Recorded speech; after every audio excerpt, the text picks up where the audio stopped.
Hi guys, I'm Jean-Bro, and welcome back to Let's Play Bomberman Hero. Except we're not bombing mermen, we're just bombing versus Nitros. Not Nitros, it's versus Nitros, that's his full name. It's kinda like Mr. Nitros, except the Mr. is shortened, so it's like versus Nitros, and versus is the... Never mind. Let's get going. Another post-commentated part. Not the whole video, just this part. Because these boss fights are always so tricky. Not bad, Bomberman. You've made it this far. Good observation, yes I have. I'm glad you deduced that incredibly complicated process. To rescue the princess, you have to defeat me. Again. I mean, this is only the third time, it should be fine, right? We'll fight at Adok. Again. Or is that Adik? This time I'll rescue the princess for sure. Princess is always capitalized. I'm so enthusiastic! Yeah, she's not enthusiastic, she's just kinda... She's in the same position as she always is in whenever she's trapped. Exact head pose and everything. So this time he has a little force shield around him. Well, not anymore, you just kinda have to break those right as you see them, which isn't too difficult to do. The trickiest part is just trying to get him just to stop dodging your attacks, which you can do first by just throwing a bomb at him, and then once he jumps out of the way of the bomb, you try to throw a bomb ahead of where he's jumping, and then he'll just jump into the explosion. That's one way to get him.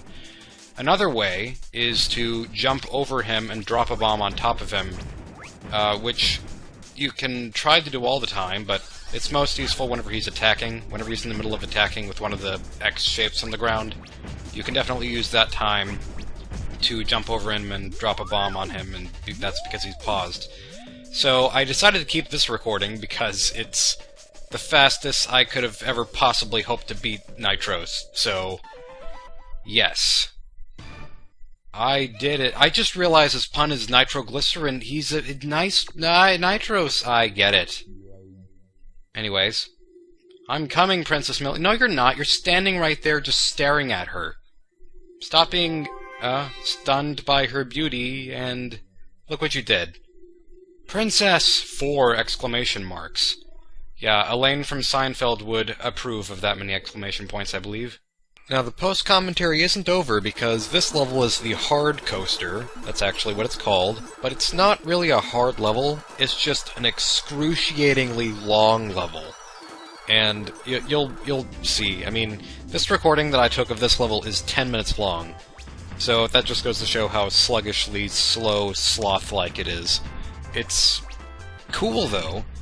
I remember really liking this level as a kid because I wasn't trying to 100% it, and there was this weird power glove thing that allows you to throw really, really far into the distance, and that's cool. And also you can jump into the quicksand and it doesn't hurt you at all, which is nice. That's another thing I really liked about it. I like it whenever games have quicksand that does nothing harmful to you.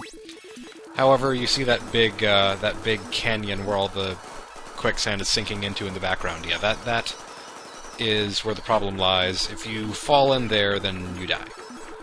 And I spent 10 minutes on this level and then fell in and then had to do it over again. So that's really... I wish the canyon was either non-existent or a lot smaller. But, yeah, it's still an excruciatingly slow level, but still kind of cool. And the best part is you have to collect 4 yellow crystals to open the door at the end, so even if you're not trying to 100% the stage, it still takes forever to beat, because you have to find all the crystals and then put them into the end of the door. The end of the door. Goodness gracious. It's great. Although I do really like the long arm shot thing. I think that would be potentially really useful for puzzles in other worlds and such, but I don't think it's really utilized much. I just think it's a cool idea. Bomberman could go bomb-skip-balling. You could play bomb-skip-ball with Mario and Luigi and everyone else in Mario Party 1. Is it also in Mario Party 2? I don't know if bomb-skip-ball is in Mario Party 2. I don't think it is. Or Mario Hoops 3-on-3, but nobody cares about that game.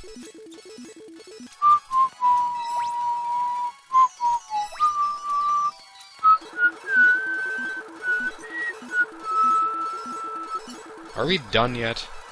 Are we dune yet? You know, 'cause sand's dune. Alright, let's try for some live commentary for once this time, and What a great level. What better level to have live commentary on than one that I've seriously been dreading since the beginning of the game. This level is one that I have been not looking forward to. Well, I've been looking forward to it, I've been anticipating it, but not in a good way. And it's not even that this level is very hard, it's just that it introduces a mechanic that we'll see a few times. It is a recurring mechanic, and it is just so, for lack of a better word, dumb. It's just strange. This is the beginning of a very strange era in this game.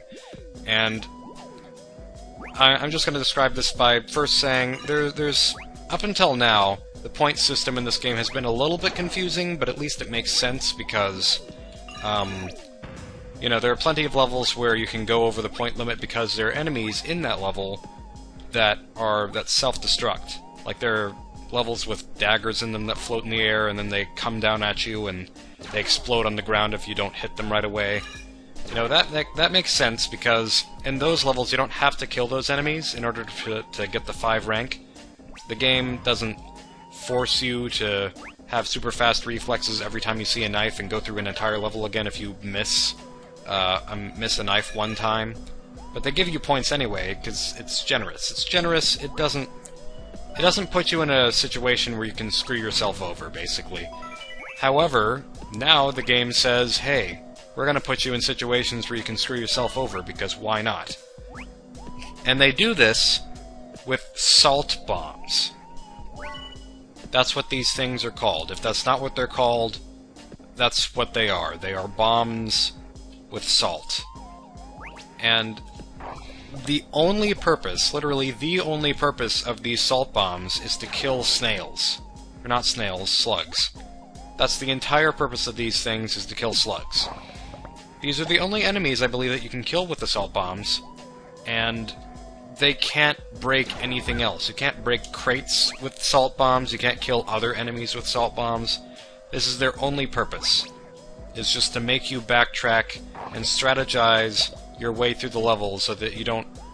Like, if you get a regular bomb upgrade, if you get a regular blue bomb upgrade, or black bomb upgrade, or whatever color you want to think it is, then it cancels out your salt bomb upgrade and you don't have it anymore, and you can just switch back to regular bombs, which is nice. But since there's a limit to how many salt bomb upgrades there are in the level, then you can screw yourself out of killing all the snails in a level, because you can't get salt bombs again after that. So I just don't know why they did this. It's just like, it's more frustrating if you mess yourself up in a level by accidentally picking up an upgrade that you didn't want to or something. So that's why I've been dreading this part of the game, starting with this level, because it's the one that introduces all this crap. Kaboom! Also, I forgot to mention in the last stage, in the previous stage, with the long power throw thing, that's super awesome, but also not particularly useful. You can also cancel that upgrade by getting a regular bomb upgrade. I just didn't mention that because it didn't seem pertinent at the time. The only thing that seemed pertinent was the fact that that was a ridiculously long level. So let's get to the end. Let's get to the end of this and on to the next level, which I have no clue about. I did it. Okay, I'm back 3 days later, and now let's go to the Mad Coaster, or as I like to call it, the Mad Coaster. Its name is actually already completely fitting, because it makes me mad, and it is madly designed, and I am madly in love with it, minus that last part. Yeah, we get shot at by cannons. This part's not really so bad, although the cannons do block your shots with their bullets over and over and over again, so that's one thing that's nice. But, the part that I don't like even more than this is coming up soon. And as you may or may not have guessed already, it has to do with salt bombs. Wonderful salt bombs. Yeah, this stage just breaks my brain like a crane game on a crazy train full of Great Danes with Mavis Bacon's maiden name. Also, these protrusions in the wall on the left here, the little circle designs on them, they make me think a whole lot of the LG logo. The Life's Good logo, which is that electronics company. and the only reason I know that much is because I just googled it, but that's seriously what those designs look like, almost exactly to me. That's exactly what they are, except blue instead of red. And now we have salt bombs, hooray! Salt bombs that can only kill slugs, which I'm going to slug later on with a baseball bat. Salt bombs can't break boxes, so they can't really launch a full-on assault, because they're made of salt. So, Bomberman designers, take my advice with a grain of salt, and don't make any more salt bombs, because they're not worth your salt. Salt. Also worth pointing out in a second, once I slug all these slugs. You see these protrusions on the wall on the right here? You can jump right on top of them and get this gem, and it's perfectly okay, that's all you have to do. Simple as that. Just pointing that out for future reference. The very, very near-distant future. Near-distant future? Near future? Whatevs. Yeah. I don't need the salt bombs anymore. And then over here, we have an almost identical setup except with a box.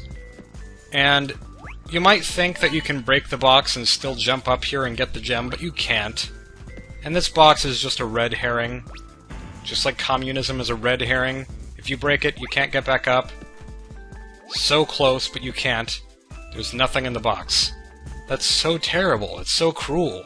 Such cruel design. So that's one way that you can screw yourself out of getting a 5 rank on the stage, outside of just getting the salt bombs too early. Frickin' salt bombs. I did actually write an entire essay for school about salt once. It was for a gifted class, and it was very interesting because we had a whole lot of topics that we could have written about. It ranged from just about anything to anything. I think there was, like, the Industrial Revolution was one of the topics. There was, like, Blackbeard was another topic. Just really random things, and I am dead. So anyways, I didn't really take the class that seriously most of the time, and so whenever I was looking for topics to pick out, I just wanted to pick the most absurd-sounding topic to write a huge essay about. And the only one-word option on the whole list was salt. And I just said, how could you possibly write a whole essay on salt? And so I just said, yes, I will do it. And then I succeeded. There's a surprising number of things to talk about with salt. There's, like, the expenses in converting salt water to just regular water and things like that. I am missing 50 points. Is that what the box is for?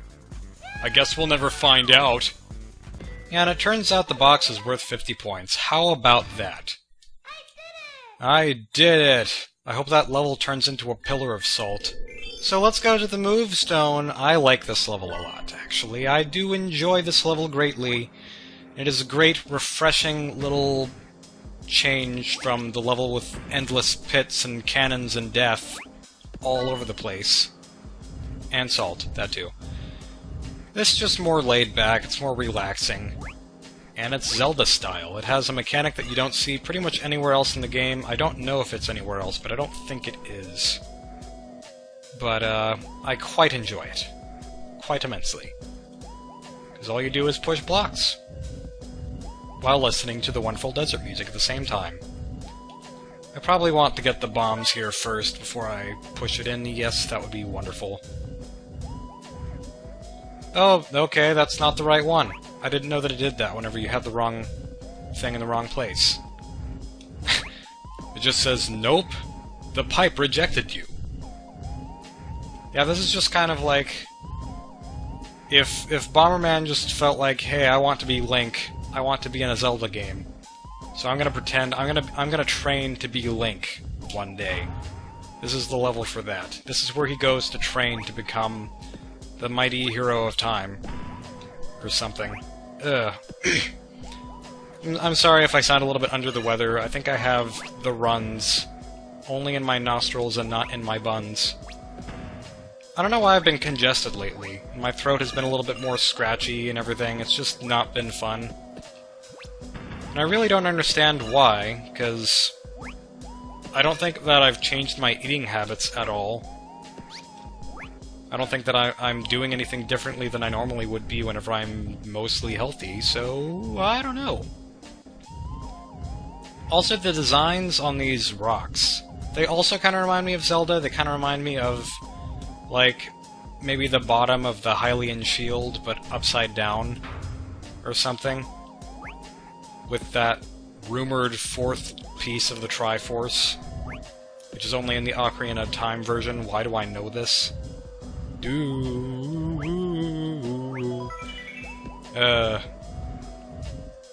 Heave ho, heave ho. Oh wait, it's not gotten to that part of the song yet. I'm just singing to the music. Don't mind me. Do you get any points for pushing the blocks in? I don't think you do. Oh well. I remember having a really hard time getting a 5 rank on this stage long ago, because I didn't know how to get to the last, like, 50 points. And I don't think there's any trick to it. I think you just have to not miss anything, and everything's pretty much right in front of you the whole time. So, I really don't know what my problem was. Wait. Okay, I think I do have to push it over here first. Also, I'm sorry if this is slow, but it's not nearly as slow as all those other levels were. So, that's good. Am I missing a block? Is there a block that I just don't have? Because I thought you pushed the block from higher up to put it on a lower platform or something, but maybe not. Okay, so this one's completely pointless? That's random. Whatever, I'll take it. And we ascend into the heavens in this green alien abduction light. We are getting abducted. And we're going to get probed. I did it! I'm gonna get probed by aliens. It's gonna be great. Versus Boldin. Whoa, this place looks really fancy, and you look pretty fancy too. Hi there, Sphinx Lion Man dude. And also Princess, who is pretending to be a lion. Bomberman, you're here! Yes, yes I am. What? Bomberman? Here? Is that a surprise? I kinda go everywhere she goes. Do you want to suffer that robot's fate? Oh no, the guy that was the guy is a stone now. Pivot has been turned to stone by Bulbin's magic. And I sincerely doubt he will do the same thing to me, because I don't think they programmed anyone else to turn into stone, aside from Pivot Piebot. Why are we getting abducted again? We just got abducted like 4 seconds ago, and we're just standing still as we're like, we're like a mannequin getting moved or something. Okay, so we just both get abducted, and she's just super confused. I don't blame her. All right. The game's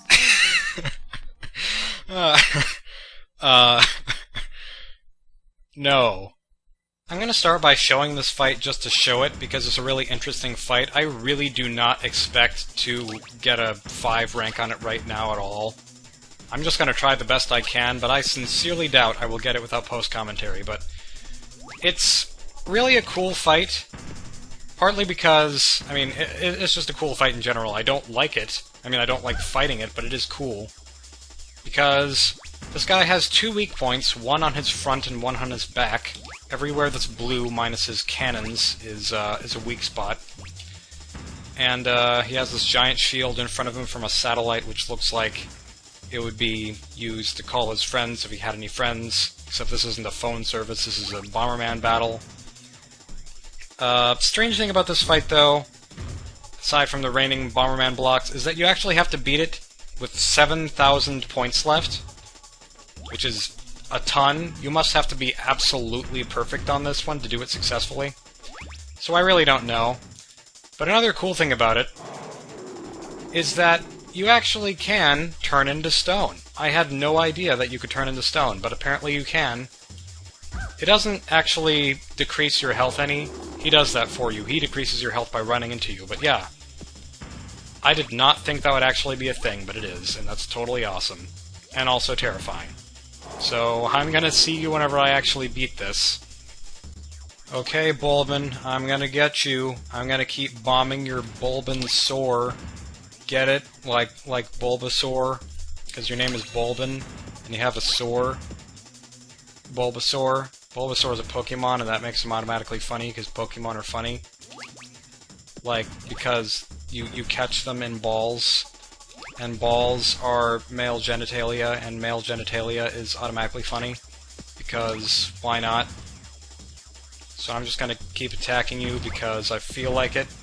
Stop raining your Mario blocks on me, sir. This is going really well, actually. And this is live commentary, as crappy as it is. Goodness, I'm getting lucky with these shots. Come on, let's get it. Yeah! 10 points to spare, too. I am a master at this game forever. Just kidding. No, I'm terrible at this. I suck worse than you do. And I'm talking to Pivot, not... Well, now I'm talking to Pivot. Hooray! I knew that was only temporary, Pivot. Piebot. Because it's only temporary in the battle, so it should be outside of the battle, too. I kinda wish you were still stoned, though. Then we'd have much more entertaining conversations. Nitro's Princess... Of course he took Princess Million to Mazone Star. Let's name Mazones, Mazones, Mazones. Let's name Mazones of the open sea.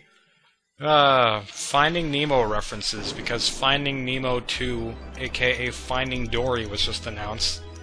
Goodness. I don't know whether or not it's going to be good. It is Pixar, so it should be good, but who knows? And bonus stage also. Oh, I always forget about these bonus stages. Always, always, always. But I'm very happy about defeating that guy. What's his name? Bulbin? Yeah, I only said it like 50 bajillion times recording that segment, so I should know by now. Come on, get those. So, yeah. I'm very happy about that. About finally having a segment that wasn't recorded in post, for once, with commentary. So let's celebrate by going to this very dismal-looking bonus stage that kind of looks like... almost like Sector X from Star Fox, just with the color scheme. Woo, woo, woo, woo. Perfect! I know I am. Thank you for telling me that, game. So next time, on Bomberman Hero, we will be going to Earth. Thank you all very much for watching, and I will see you guys then.